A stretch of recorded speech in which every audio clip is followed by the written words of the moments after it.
హైదరాబాద్లోని తెలంగాణ భవన్ వద్ద ఉద్రిక్త పరిస్థితులు తలెత్తాయి. తెలంగాణ భవన్ ముందు కాంగ్రెస్ నేతలు ఆందోళనకు దిగారు. మంత్రి కొండా సురేఖను ఉద్దేశించి బీఆర్ఎస్ సోషల్ మీడియా అకౌంట్స్లో అసభ్యకర పోస్టులు పెట్టారంటూ నిరసన తెలిపారు. తెలంగాణ భవన్లోకి చొచ్చుకెళ్లేందుకు ప్రయత్నించిన కాంగ్రెస్ కార్యకర్తలను బీఆర్ఎస్ కార్యకర్తలు అడ్డుకుని చితకబాదారు.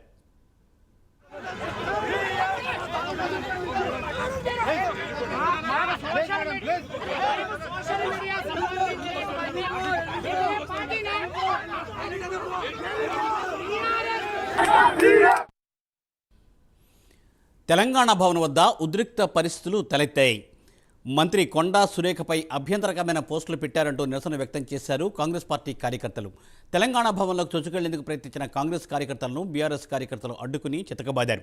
దీనిపై మరింత సమాచారాన్ని మా ప్రతినిధి చందు అందిస్తారు. చందు, మూర్తి, కొద్దిసేపటి క్రితం తెలంగాణ భవన్ వద్ద ఉద్రిక్త వాతావరణం ఏర్పడింది. కొంతమంది కాంగ్రెస్ కార్యకర్తలు తెలంగాణ భవన్ ముట్టడికి వచ్చారు. ఇక్కడ కేసీఆర్ ఆ దిష్టిబొమ్మను తగలబెట్టేందుకు కూడా ప్రయత్నం చేస్తుండగా వెంటనే అక్కడ ఉన్నటువంటి బీఆర్ఎస్ కార్యకర్తలు పెద్ద సంఖ్యలో అక్కడ ఉన్నారు. వాళ్ళందరూ కూడా ఆ కార్యకర్తలను అడ్డుకుని వారిని చితకబాదిన పరిస్థితి మనకు కనిపించింది. మొత్తం ఒక మహిళతో పాటు నలుగురు యువకులు కాంగ్రెస్ కార్యకర్తలు కూడా అక్కడికి వచ్చారు. మొత్తంగా చూసినట్టయితే ఇటీవల కొండా సురేఖ దుబ్బాక పర్యటనకు వెళ్లిన క్రమంలో ఎంపీ రఘునందన్ రావు ఆమెకు ఒక నూలు పోగును బహుకరించారు. ఆ సమయం దాన్ని ఉద్దేశిస్తూ బీఆర్ఎస్ పార్టీ సోషల్ మీడియా గ్రూపుల్లో అసభ్యకరంగా పోస్టులు పెట్టారంటూ ఆరోపిస్తూ కాంగ్రెస్ పార్టీ కార్యకర్తలు ఈ రోజు తెలంగాణ భవన్ ముట్టడికి వచ్చారు. ఈ క్రమంలోనే కేటీఆర్ తెలంగాణ భవన్ కు రాబోతున్న సందర్భంలో పెద్ద సంఖ్యలో బీఆర్ఎస్ శ్రేణులు కూడా అప్పటికే తెలంగాణ భవన్ లో ఉన్నారు. అది చూడకుండా నేరుగా కాంగ్రెస్ కార్యకర్తలు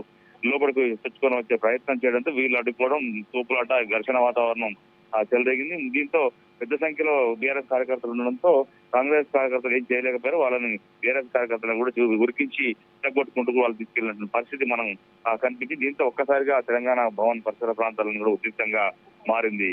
మూర్తి, thank you Chandu, thanks for update.